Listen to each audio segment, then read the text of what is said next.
As we kick off this 2022 auto season, I'd like to welcome you to Driving.ca's Driving into the Future series of roundtables. I'm your host, Lorraine Sommerfeld. If you're joining us live, thanks for being here. Those joining us later on YouTube, thanks for watching. Bit of housekeeping off the top, folks. If your video quality is poor, click here to switch stream to view our alternate stream. If you're having any technical issues, click on request help on the top right corner of the webcast page. Your help request will be emailed back to the email address you provided. To ask a question, simply click on the questions tab and click on the far right of your screen. Enter your question in the window and they'll be sent directly to us. You may ask a question at any time during the webcast. I don't think any of us thought a year ago we'd still be seeing an industry that is in many ways in turmoil. So while we're looking, as with any auto show coverage, to the cool and the new and the exciting, it's important that we also address the elephant in the car shopping room, a shortage of product. The new Acura Integra is drawing mixed reviews. Is it great? Is it terrible? And the new Honda Civic is drawing some buzz. And Hyundai's new Ioniq 5 looks like yet another fabulous electric vehicle. But the shortage of super chips and other componentry has caused a worldwide shortage of cars. So while we plan to wow you with the horsepower and luxurious interiors, we'll also be explaining why we have the shortage and what's being done about it, and how you can best navigate the showroom floor to get the best deal. Some of you have sent in some great questions to our panel ahead of time. We'll be incorporating many of these into the discussion. Helping us get to the bottom of this most unique 2022 is a diverse panel of experts. David Booth, who is, he's back. David Booth, senior writer for Driving.ca, is joining us from the floor of the LA Auto Show, where he'll give us plenty of play-by-play of the latest introductions. Andrew McCredie is a senior editor at Postmedia and Driving.ca's resident electric vehicle expert, who will be telling us the latest and greatest from that ever-changing segment of the market. George Eni is the executive director of the Automobile Protection Association. He'll be telling us what consumers are buying or how they're handling not buying, as the case may be. Daniel Ross is a senior automotive analyst with Canadian Black Book. I'm going to make Daniel haul out a crystal ball and tell us when the global shortages of semiconductors might ease up and how the industry is coping with those shortages. But first, let's talk about what's new and exciting for 2022. David, what's happening in LA? What's being if you take a look behind me, there's the Toyota BZ4X. And it's the all-new electric vehicle, about the size of a RAV4 from Toyota, and it's pretty exciting. Bill's wondering if there's anything close to level 3 or level 4 autonomy going on. Are you seeing any new hints of stuff like that? Nope, I think we've lost David for a moment. I'm going to move along to Andrew. Andrew, it seems every headline's about electric cars. Are traditional manufacturers making inroads, or are the Silicon Valley startups still in the lead? We know manufacturers are electrifying their lineups, but are buyers responding? What are you excited about for 2022, Andrew?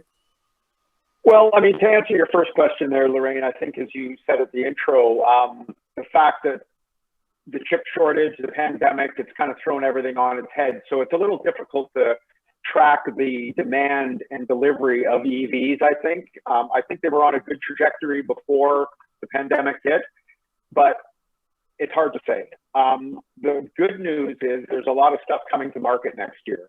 You know, a lot of these cars that have been in the pipeline that we've been writing about at Driving.ca for, it seems like years, are actually going to be delivered, chip shortage notwithstanding. So I think there is almost a pent-up demand. You and I have talked recently about the fact that friends of yours are saying maybe their next car is going to be an EV, but they don't know if they'll be able to get one. So that's the big, as you said in the beginning, elephant in the room. What we can say is the Ioniq 5 is on its way. I'm going to drive it next month in California. So, I mean, it probably will be in showrooms very soon in Canada. And this is a really exciting vehicle because it's essentially the first built on the Ioniq EGMP platform, skateboard, if you want to call it. It's also the thing that Hyundai and Kia are using for their EVs. So what that means is it's a car that can be quickly translated to other styles. It can be built into a sedan. It can be built into a big SUV. It can be built into a coupe. So that is kind of where all EVs are going. But the fact that the Ioniq 5 is going to kind of be the first one here on that platform shows that that technology is doable and is the future. So it'll be really exciting to drive that car.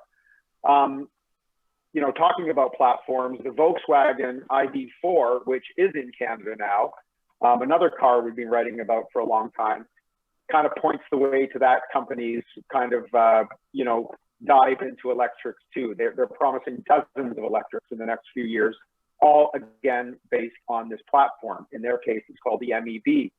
So I think with these two vehicles are just an example of this platform technology, which GM has talked about, Ford, everybody's going to do it. But now that we're actually seeing it here shows that the transition to other vehicles won't take years to come out with a crossover or a SUV or a sedan. It'll be a matter of months when they start doing this. So I think that bodes well for the supply of these cars. And also I think in the demand section, because as we know, true, crossovers and SUVs are what's popular, but sedans are still something I think in the EV realm that might come back to life. So I think, you know, those are two examples of cars of EVs that are pointing the way for not just themselves, but the future of so many different EVs. So, Lorraine, time for a reality check. Let's remember that 95% of new vehicles sold are conventional gasoline vehicles. That's what's going to be paying the bills for the next few years. oh, And very much, the EV sales or demand for EV varies a lot depending on what regional market you're in and the level of subsidy that's available from the governments to help you buy it. Always an outstanding question is about the subsidies, which are, you know, can't always be relied upon. George, I had another question for you. You once told me that buyers, what they say in surveys doesn't match what happens in a showroom. And we've laughed about that for a lot of years now. How are buyers altering their car purchases, or are they? Looking at the last year and a half, 2 years. John and Keith, two viewers, they're asking, can we expect any manufacturer incentives in 2022? The manufacturers are still promoting the idea that you can finance for little. So their cost of borrowing is very low, and they're continuing to pass on some benefits to customers. And there are still, I was surprised to see Ram and Jeep vehicles being advertised this week with very large incentives on some models because they can't really get them. But the public has been, to a surprising degree, very elastic about the people want to pay more to get the vehicle they want. They're not downsizing. They're looking for extra features, leather, you know, a large glass roof. So our sense is that there's maybe because of some of the anxiety around living with sort of this low grade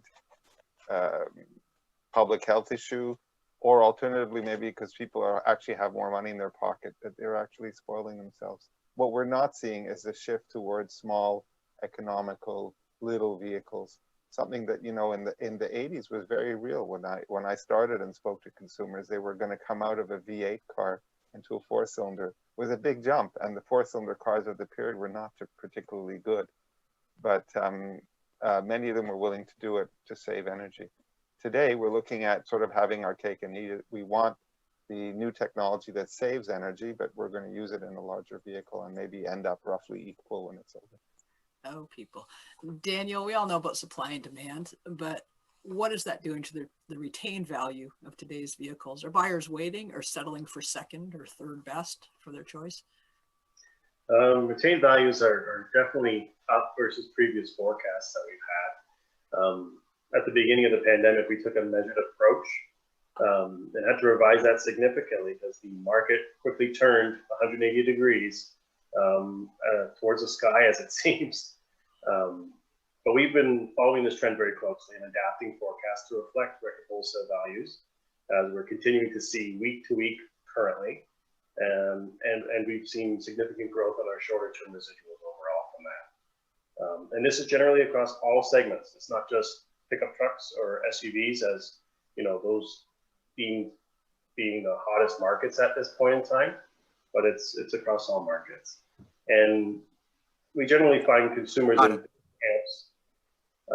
still willing to wait for the cars that they want, and others don't wait. But those who are willing to wait do usually have reliable transportation to fall back on, and maybe would trade that in at the time that they can get a vehicle that they'd like. But many buyers that don't have the time are sacrificing some of their major requirements and preferences. And as values dictate, we can assume that to some degree, the majority of buyers are shopping for a vehicle and not sitting back. They do need one in short notice, and they're settling for sometimes, that second, third, or fourth vehicle option that's on their list. Or they're ditching the new market altogether and going used. And that's sort of a significant reason why used vehicle prices are in some cases higher than a new car that you can buy.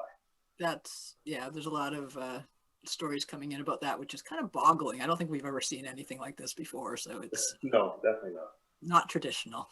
There's a recent survey from Kelley Blue Book in the US that nearly 50% of buyers are willing to delay their purchase. You and George have spoken to that. David, are you back with us, David? I hope so.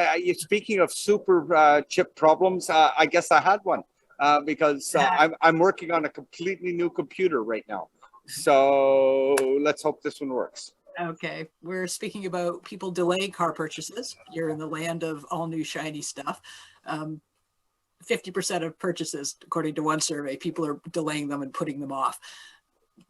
Do you agree with that number? I think it's, I mean, obviously some people are doing it. 50% sounds a little high because, again, our sales are down, like across North America, maybe 1 million or 2 cars. You're still selling 16, 17 million cars. How would you be doing that if 50% of people are delaying purchases? Are people thinking of delaying their purchases? Yes. Are 10% of people sitting on the sideline? Yes. But are 50% of consumers that really want a car now saying they're not buying a car specifically because of this delay? We wouldn't be selling nearly as many cars, and there wouldn't be this pent-up demand if that were so. Okay. Andrew, do you think electric vehicle buyers are more apt to wait out the high demand, or are they eager to drive a plug-in that they'll shop immediately? Raul is wondering about infrastructure in the coming 3 to 5 years, which is a really valid question for everybody, but the EVs particularly. Yeah, I think EV customers or wannabe customers, if one thing, they're patient, because as we talked about this time last year, inventory for these cars is hit and miss. Lots of apocryphal stories about people walking into a dealer and wanting a car, and 6 months, a year will get it to you. So I think there's a lot of pent-up demand, as I've said. The infrastructure thing is really interesting. I've recently, there's talk of, charger stations being built and everything. Now we're getting to the point with the technology on these cars that can all take fast charging. The 50 kilowatt hour chargers that are everywhere now, I mean, those are the fast chargers that you see.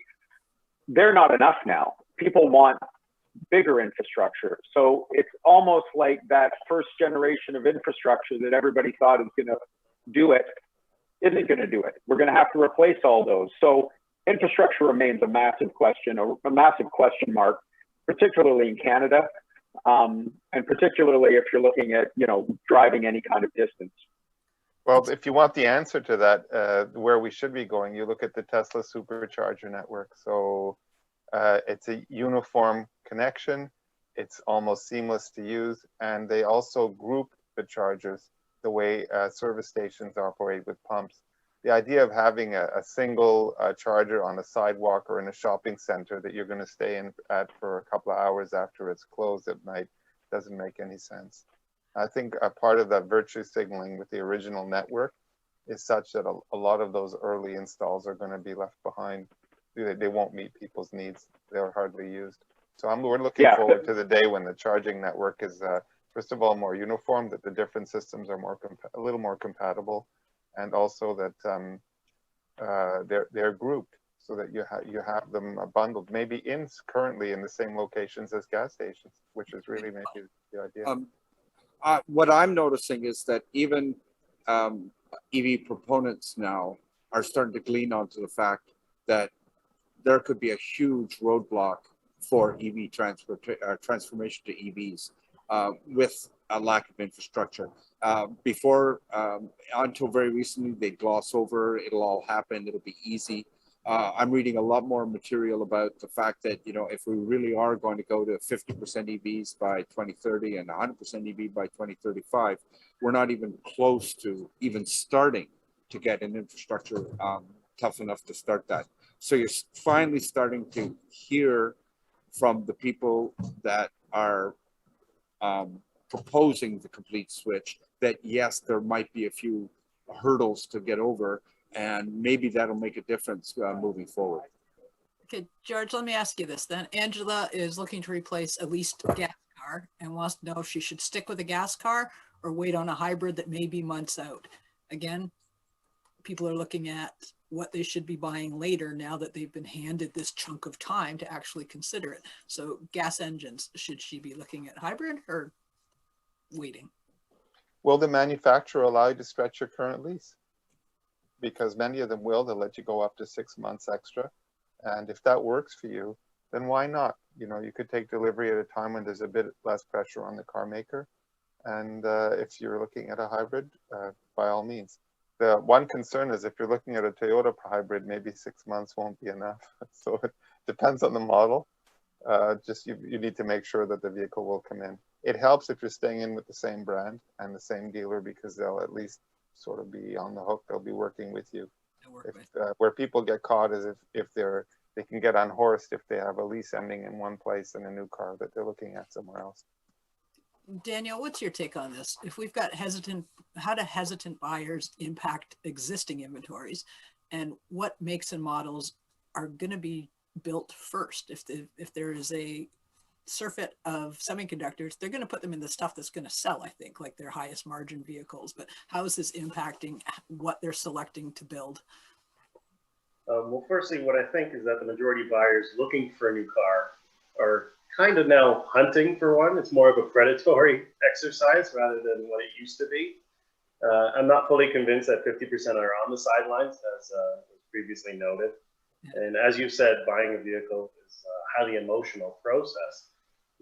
And when a decision comes to buy a new vehicle, it does not come lightly, and people don't back away from that because it's so the more difficult. They usually require that, or they're set in their way that they're going to buy a new vehicle in the short term. But hesitant buyers at this moment, I don't think will affect any inventory levels. First of all, there's not much inventory level to affect, but they'll just be losing out on possible options the longer they wait. The new car market, as we know, is white hot, and the effects of this prolonged low level of inventory are hurting overall inventory for years down the road. Low sales now will equate to low amounts of used cars in the future. So the scenario is not going to go away quickly. That being said, the decision on what models to produce is even more of a calculated process than usual for OEMs or manufacturers. And only if all parts that are part of that full assembly are available will those vehicles get made. So we know that SUV segments and pickup segments are still the highest demanding. So those vehicles that manufacturers are making the most are going to be, attracting those chips that are coming in, the semiconductors that are coming in. But in sort of a more relevant experience, I spoke with Honda a week or two ago and asked them a question on inventory scale. And what was interesting to me was comparing the CR-V to Civic, provided an outlook of just what obstacles are in the way at this moment. And even with these market conditions, Civic inventory was more favorable than CR-V inventory. Now, usually that would be, you'd expect that. But the Civic is an all-new vehicle, entirely new generation, and a fantastic family vehicle at that, arguably. But still, the CR-V inventory was in a very poor position, and people are having a hard time acquiring that vehicle. So even that SUVs are the weakest point of inventory, I think asking any OEM at this day and age, the scenario will probably be the same. Okay. We can't talk about new cars without addressing increasing fuel costs. They went up again 2 cents, I believe, at midnight out here in Ontario. David, is there any return to sensibility? That's my word, not everybody else's, happening down there. Or is it still an orgy of outsized monsters that buyers just can't get enough of? Well, I mean, I just filled up a car here in Los Angeles, and or actually Santa Barbara, and it was $5.20 a gallon, a U.S. gallon, which actually makes it, when you do all the conversions, more expensive than what we're paying in Canada. And you know, it's quite incredible. We're going to be doing a panel on this in short order, but basically, gas isn't going down in price anytime soon. It's definitely going to hit $2 a liter when oil's at $100 a barrel. There is some talk of oil going to $150 or even $200 a barrel. It's not just talk, there's realistic expectations that could happen. So we could be looking at $3 a liter at some point in time for gasoline. Manufacturers reflecting this probability in the size of the vehicles? Well, they tell you that they're, putting out, like, for instance, Toyota has a complete range of hybrids, plug-in hybrids, and now an electric vehicle, the BZ4X behind me, that addresses that. And that's the sensible approach. The other side of the equation is a lot of the electrical guys getting into electric cars are building big pickups, and they're going to use 200 kilowatt hours of batteries, which is just going to price them out the roof anyway. So even if you save on gas, you're paying on the asset. The big question is what is going to be inexpensive going forward. And to be honest, if I was looking simply, if a consumer out there is looking simply at a cost per mile basis, I'd be looking at an inexpensive hybrid, just a straight hybrid, not even a plug-in. I'd probably look at a Toyota Prius or something like that, because on a cost per mile, if gas gets as expensive as we expect it to be, that's probably the lowest price alternative of all the spectrum from gas to fully electric. Okay, Andrew, Jim's wondering where Toyota is in the EV market, and if they're just focusing on hybrids or what you see them coming up with.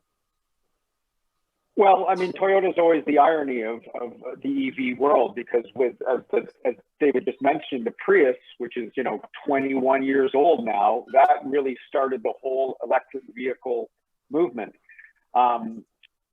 But yet, as David also said, the car behind him is their first production EV. So, there's kind of a disconnect with Toyota when it comes to full EVs. They've certainly done their homework and produced a car, the Mirai, which is a hydrogen-powered car, which is a battery-powered car. So they've kind of gone a different route than I think a lot of the big manufacturers are saying they're going all in EV. Toyota has been a little more circumspect when it comes to jumping into that pond. They build incredible plugins. The RAV4 Prime, the reason it's so difficult to get is it's a fantastic car. I think you're going to see a lot more of those kind of plug-in hybrids from all manufacturers that get 60, maybe 100 kilometers full electric. And that really becomes a vehicle that is all world. It's an electric city car, and yet you can jump in it and drive from Vancouver to Calgary, Toronto to Montreal without worrying about charging it. So I think Toyota is, they're a massive player, obviously, on the global scale.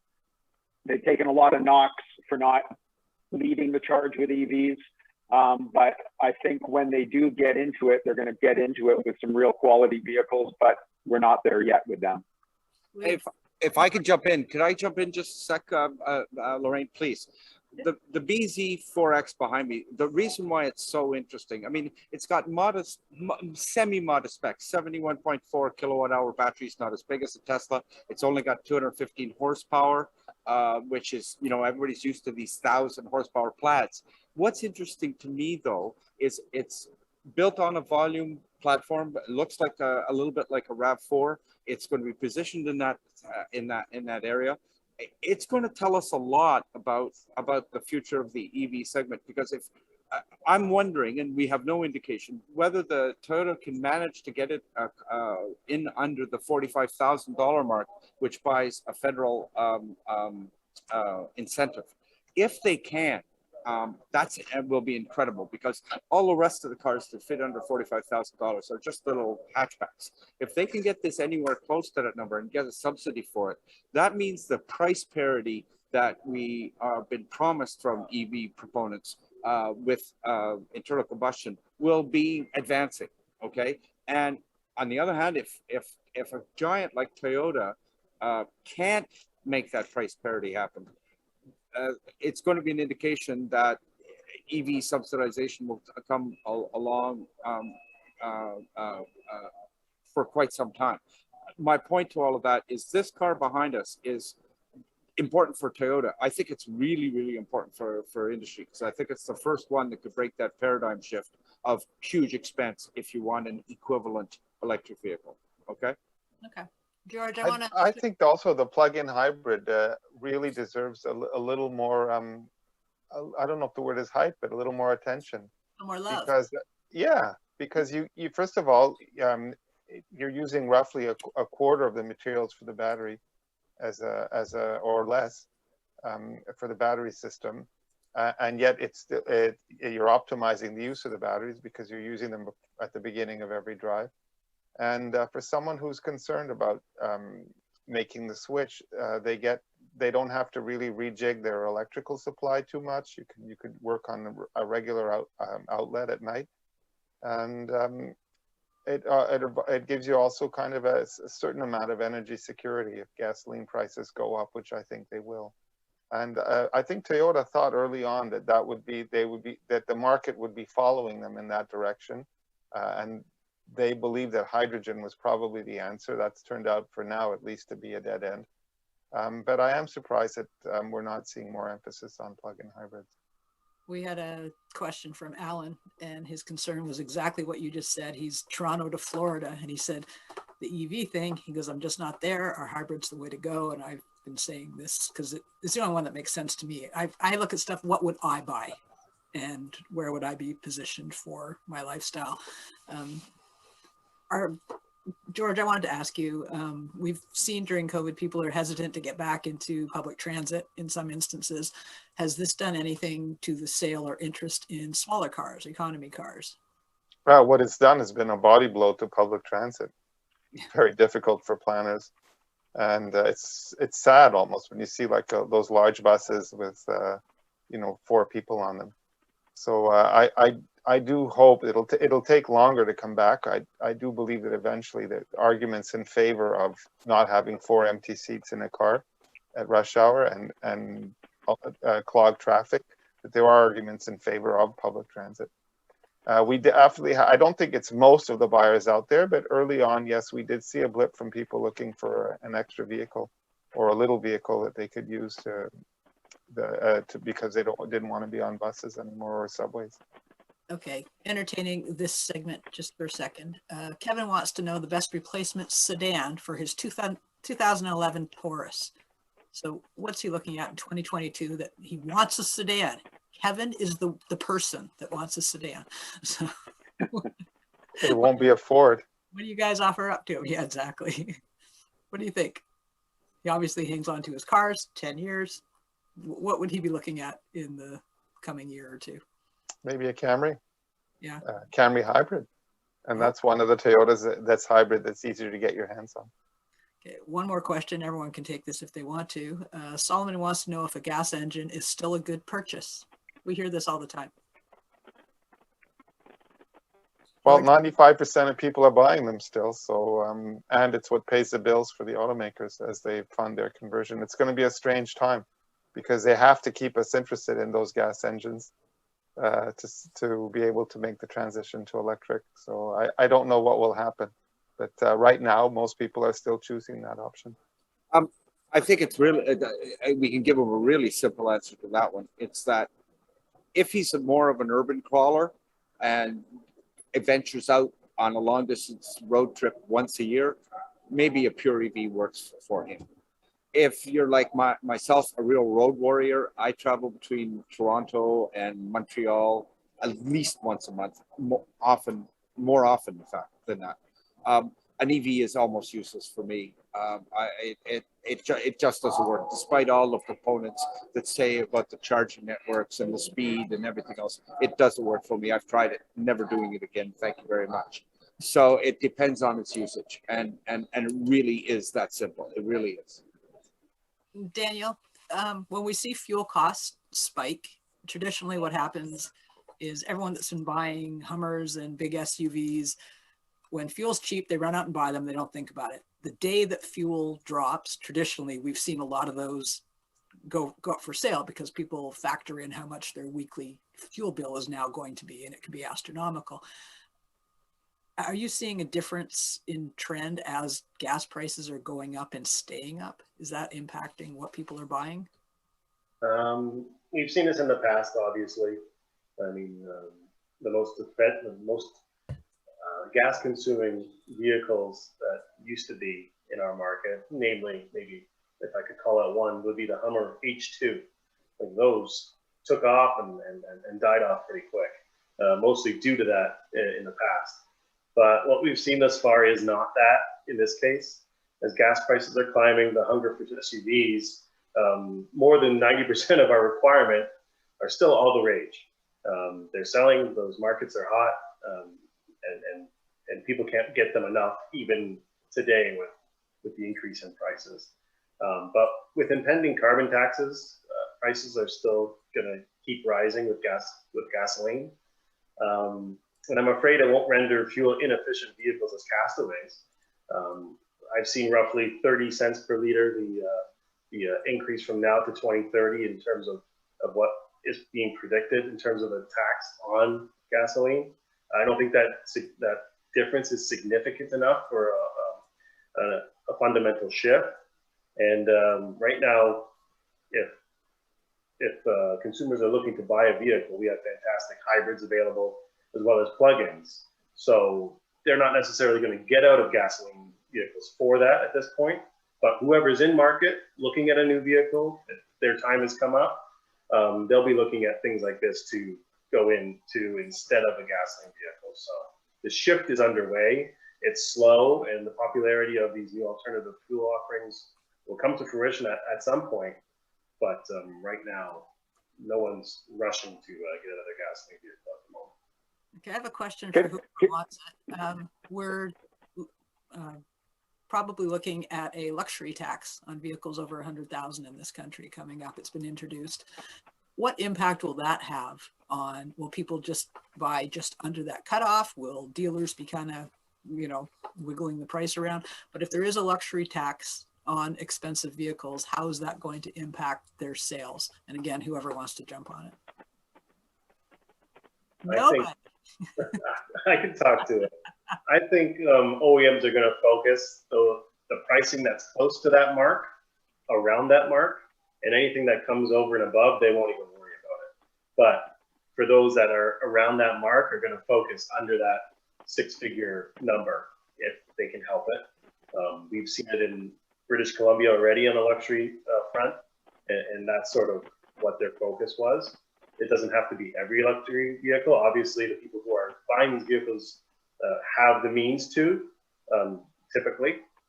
So I don't believe it's going to be any stretch by all luxury vehicles to come down in price, but those that are hovering around there. Okay. You know what Lorraine, Tesla might do is sell you the car for $1 under the price and then lease you all the features on a monthly basis as a service that might evade the tax.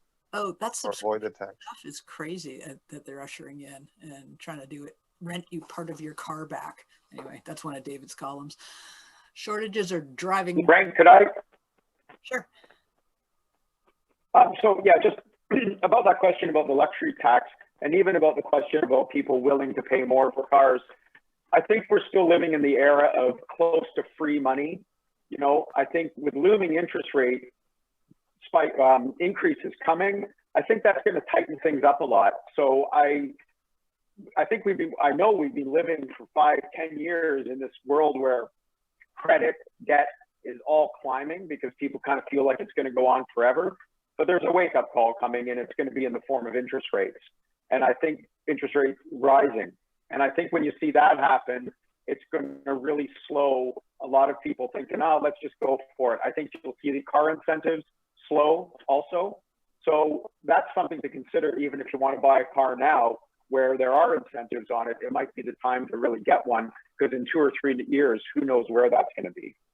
So this triple whammy of increasing fuel costs, higher interest rates, shortages are going to drive up demand. So it's going to be a coming home moment for people. You're right. Shortages are a driving force around the globe, and they're taking a bat to the whole industry. In the automotive world, this means superconductors, super chips. Vehicles can have up to 200 of these chips. If they're not available, what happens? David, I read manufacturers are finally getting chips into vehicles that have been stockpiled for months. What are they going to move out first? Where's the demand? Well, the demand's obviously going to be on the higher end ones, but that they make the most profit on. But I think we need to have a little bit of explanation of what's going on here. I don't think I've heard that the chip shortage will last anywhere until 2024. So it could be going on ongoing. And we all think of chips, the high-powered stuff that goes into our phones, the high-powered stuff that goes into the computer that controls our cars, the fuel injection. That's not what the problem. The problem is the tiny literally dime store chips that run seemingly inconsequential or not as consequential devices in the car. Like, for instance, Peugeot in France, which is part of Stellantis, had to put analog speedometers back in their car because the chips specific to the fancy damn TFT screens for their digital screen weren't available. BMW is shipping cars, 3 Series, 5 Series, and 7 Series with screens, but there aren't touch screens anymore. They've converted to those a long time ago. They don't have chips for them. Those are the chips that are missing. And the reason is not just the backlog of cars. Overall, there's been a looming shortage of these even without COVID. And chip manufacture demand right now in August of this year was something like 30% higher than it was the year before. And the chip business is really, really tight on the profit business. And so many of the makers of the chips are a little reluctant to build all of this, a new plant, just in case, this demand isn't sustainable. So there's a lot going on behind the scenes that is going to make solving this issue more complicated than not, and the least of which is going to be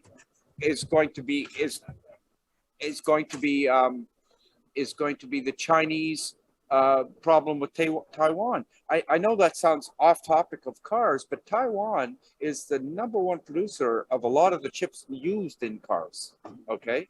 And with all the machinations between China and the US over this, you can bet that a lot of the pushback that's happening on a global scale from Biden on Taiwan now is literally trying to protect that source of chips for cars and other parts of this of the manufacturing process. So there's a lot going behind the scenes on this subject. There is no simple answer to this. There is no answer saying on August 1st, 2022, there'll be no more chip shortage. That's the whole point of that explanation. So personally, I think this is going on for at least another 18 months to 2 years, and it is going to affect the car purchasing that people are doing that we're talking about for at least that long. Okay. That's my take. Andrew, Barry wants to know if the EVs are in the same short position as other models. So if are the EVs experiencing parallel shortages and problems? For sure they are. I mean, anecdotally in August, Ford delayed deliveries of the Ford Mustang Mach-E for that very reason, just because of a chip shortage. So they are not immune to it. What's interesting looking ahead is when the chips start flowing again. Let's take Ford, for example. You're the allocation guy at Ford. You get all these, this is simplistic, but you get a skid of chips come in. Do you give it to the Ford F1 gas guys, or do you give it to the F-150 Lightning EV guys? The F-150 Lightning is a vehicle that these guys want to get out. They've got lots of orders for, but they're not going to make the margin on it. The F-150 gas is the one that they can make all the money on. So there's really interesting decisions by manufacturers coming up. to do with those chips the best for their company, but maybe then the best for their promises on EVs. So, you know, the answer to the question is yes, they're affecting them the same way. Okay. George, some manufacturers are delivering vehicles without some chips. Some of them are just sitting in parking lots, so it looks like they have inventory because it looks so sad when they don't. Some of the chips, like the Silverado, the cylinder deactivation chip, they decided that wasn't, you know, they didn't have to put that in. As we're waiting for these final chips, is there a downside for consumers, George? Philippe is wondering if shortages will lead to more lemons. Rapid change in technology that you haven't had a chance to prove fully is leading to more lemons. So we are actually seeing a return of you know, the possessed vehicle problems that are intermittent, impossible to solve, or multiple problems on vehicles to a greater extent than we did 7 or 8 years ago. I would tell you the period roughly from 2002 or 3 until about 2010, those model years are the ones that gave us the least trouble, because it was generally before things like CVT transmissions on most vehicles, direct injection, cylinder deactivation, complex valve trains. All of these things have increased the cost of some repairs and also the fragility of engine that we didn't see before. Lorraine, those BMW touchscreens that are BMWs being shipped without touchscreens because of the chip loss, I'm told they won't be able to be upgraded at a later date with even when the chips come in. So that's a permanent thing. I think and that's the same for the GM trucks too. My understanding is you're just going to get it without that feature. They're not going to install it later. See, and a lot of them that are going to have aftermarket put some of these chips back in. That's a change in the process, and I'm wondering, will that lead to follow? Are we going to have a couple years of bug cars where it's like, oh, we're cautious about these years, or is it just a case of we will catch up? And Daniel, I'm going to put this to you: is this something retrievable or recoverable, or does it leave a gap? That's a very good question. I think it does leave a gap to some extent, depending on what technology has been passed by because of the chip shortage. I know in the case of some more nice to have items, that heated seats might be foregone for some vehicles in the near future. And that comes to mind. Well, there's usually, especially in lower grade or older cars, there used to be a tactile button for that. So is it now a dummy button? Is it a whole new door card instead that doesn't have the button at all, that needs to be retrofitted? I don't believe they can retrofit that. So depending on the conditions of how they implement this, it could be a dummy button that just gets switched out and you know, they go along their merry way once the semiconductor supply is up and they can provide that to the industry. I think there'll be, in some capacity, a gap. And buyers have become so spoiled having everything, even down at entry level, that this is going to take some adapting.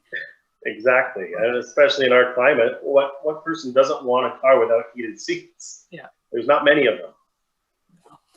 When do you see things getting sort of back to normal? David's tossed out 2024. Do you guys have any insider information on this?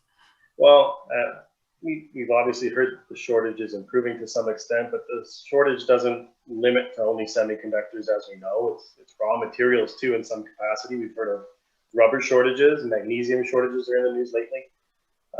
So this is affecting everything, and it's not necessarily going to get cleaned up very quickly, even if we start on the road to improvement. Our estimates right now is that we won't see any actual improvement until the second half of 2022 at least. If not, that'll be 2023. And until actual vehicle inventory starts to improve, that'll be sometime thereafter, 2023. And as David mentioned, 2024 is definitely a possibility. So that's sort of the timing that we're expecting. From a value proposition, this favors actually new cars over used. You'd be surprised, but the amount of increase in the wholesale price of used cars has far outstripped the increase in the buying price of a new vehicle.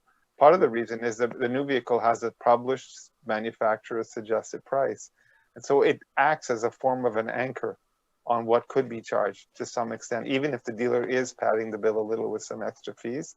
The reality is that used car prices often have gone up much more for the same model. A 2-year-old, 3-year-old one jumped a lot more than the new price of the vehicle.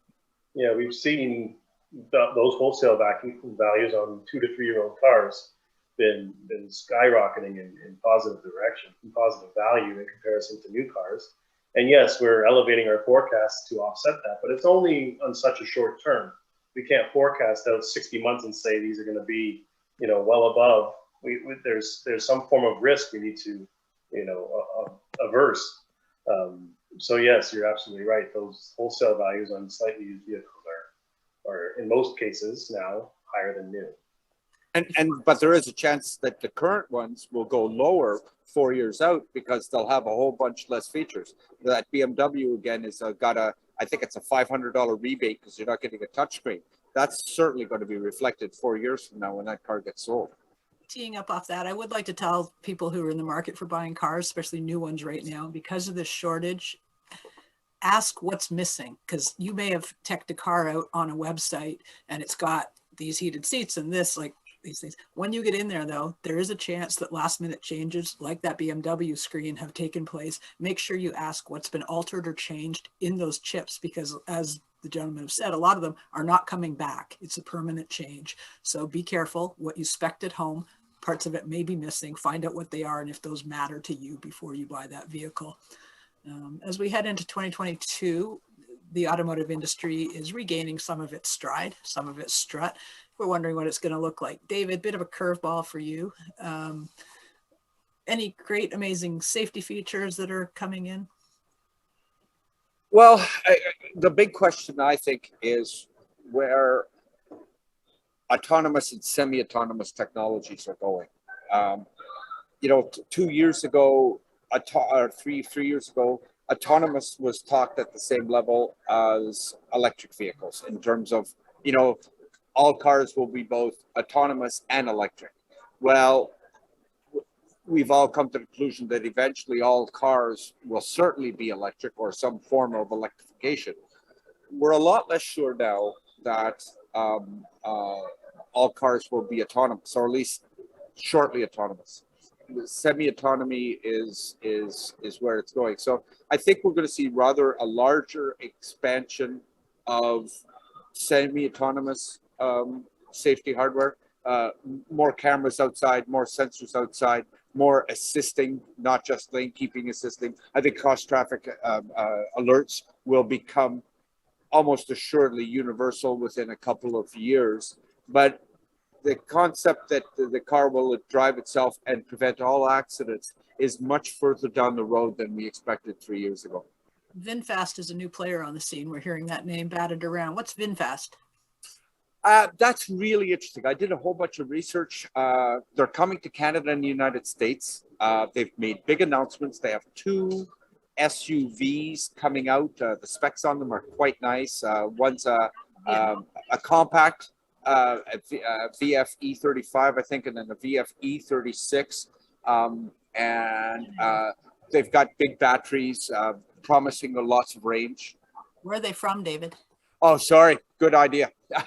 They're Vietnamese. And in fact, that was my next statement. It's really odd that they're getting so much play. I think it's pretty amazing.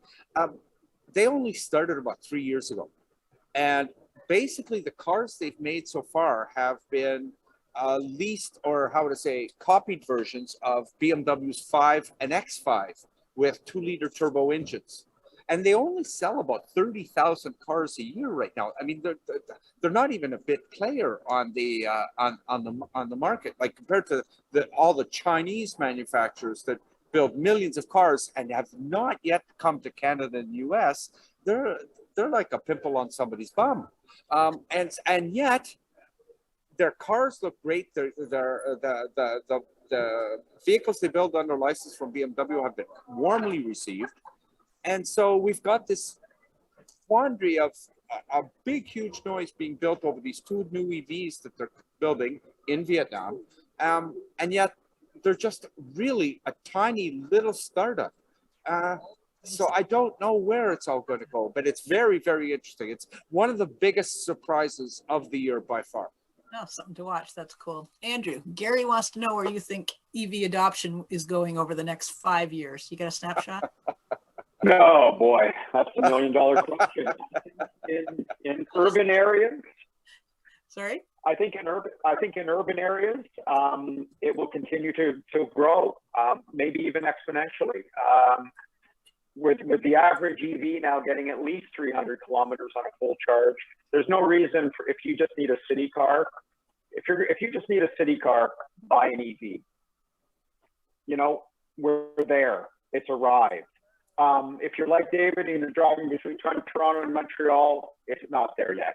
So it really comes down to the usage, right? It really comes down to what you need this car for. If it's a second car, an EV is the way to go. You know, get yourself a little EV for a run around, and then you've got the big, you know, carbon spewing SUV to drive up to the cottage in a cabin. So, you know, we're there. We're there.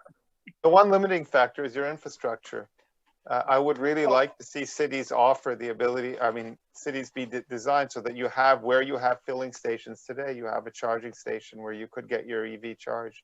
For many people, if you live in an apartment complex, it's going to be a little while before it's fully retrofitted for electric vehicle charging. And if you park on the street, up till now, as far as I know, most people don't consider an EV convenient. In that case, it might be a hybrid like one of the Toyotas we talked about before.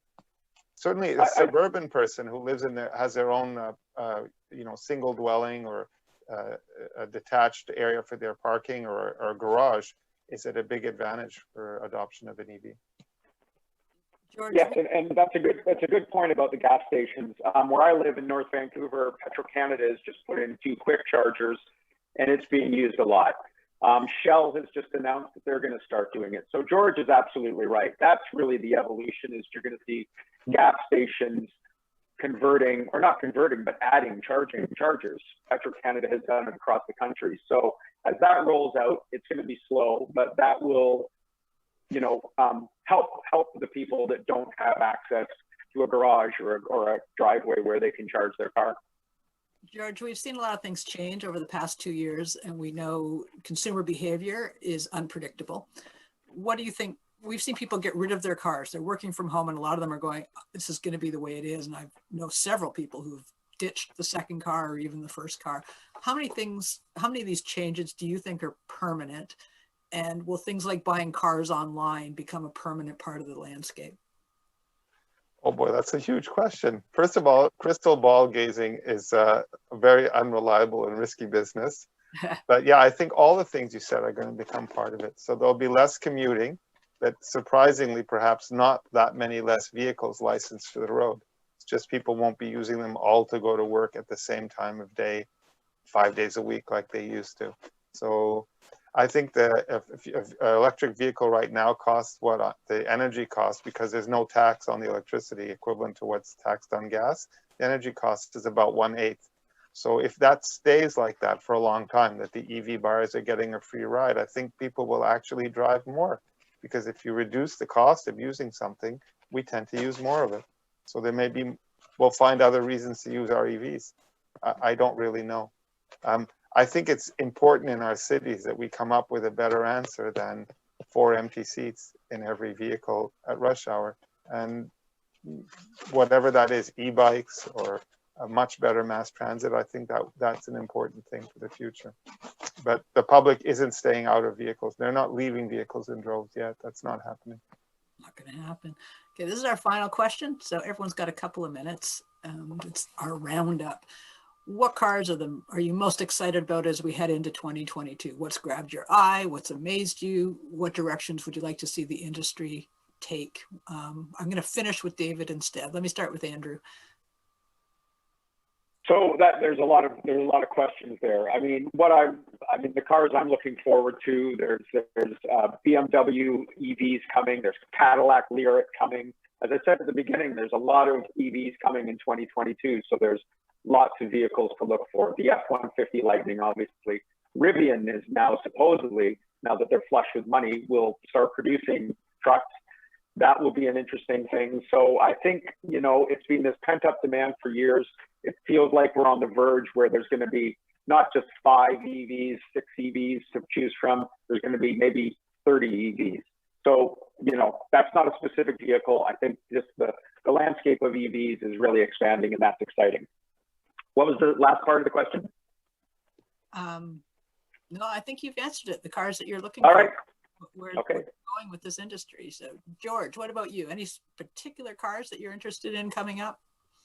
Well, 2 vehicles we'd like to see back selling in big on the market. The Bolt, we'd like to see it back on the market because that was a car that you could buy in significant numbers. So once the GM recall is over, I think it has a place. You might be surprised. I love the Hyundai Venue. Nobody talks about little cars anymore, but it's the size of the old Accent. Sorry, it's a platform like the one for the old Accent, but it's sized up just enough so that you can get in and out of it easily, cheap to run, easy to park, and it's a really full-featured small vehicle. It's totally not where the public is looking, but it is like a sensible everyday solution. And 95% of vehicles sold this year are still going to be gas. That's something to keep in mind. So they should keep maybe looking in places they're not looking now. Danielle, any closing thoughts on where you would like to see the industry go? Any cars you want to see for 2022?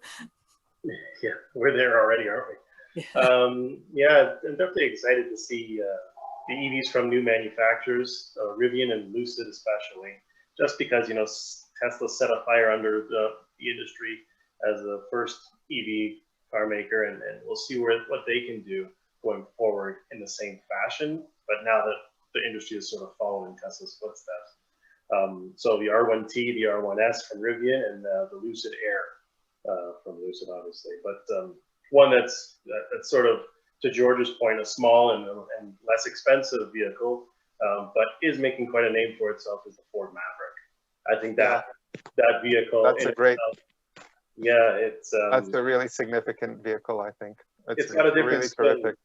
Yeah, it's got a different spin on the pickup truck market as a whole, and I think it's more usable on the day-to-day, and as it's inexpensive and there's an optional hybrid available, it sort of covers everything. It's a very interesting vehicle to me and something I'm really interested in. I think, I'm sorry to butt in, but absolutely, it's a breakthrough car on many levels because of standard hybrid powertrain, and it gives you everything for what people, it ticks a lot of boxes in a smaller package, and the price is great. David, I'm going to let you wrap this up. What are you looking for most? I'm going to try a different tact as opposed to what's all new and on the show floor and coming in 2 years. I just tell people what I would buy right now. And basically, I get to test every vehicle on the planet, and I drive a lot. And the car, well, the kind of car I buy now is a plug-in hybrid, and the specific car I'd buy is a Toyota RAV4 Prime, if I could get my hands on one, because they're in such short supply. It does everything. It goes fast. It carries a lot of stuff. It gets great gas mileage when you run out of electrons, and you get 60 kilometers or even longer on electricity, which means your daily commute for most people is completely glass-free. It is. David, that's an empty promise. You can't get one till 2023. Maybe you could get one, but we can't get one. I got it. I got it. But it's non-obtainable. What would you do to some? We're stuck. People complain to us. Okay, on this happy note, that's all the time we have. I'd like to thank this stellar panel who have definitely come at this new auto season from all sides. Driving.ca's own David Booth and Andrew McCredie, George Eny with the APA, and Daniel Ross from Canadian Black Book. I'd also like to thank our our terrific production crew, and we hope we've been able to give you a sneak peek into the coming year and look at developing trends in these trying times. I'm Lorraine Sommerfeld for Driving.ca. We'll see you next time.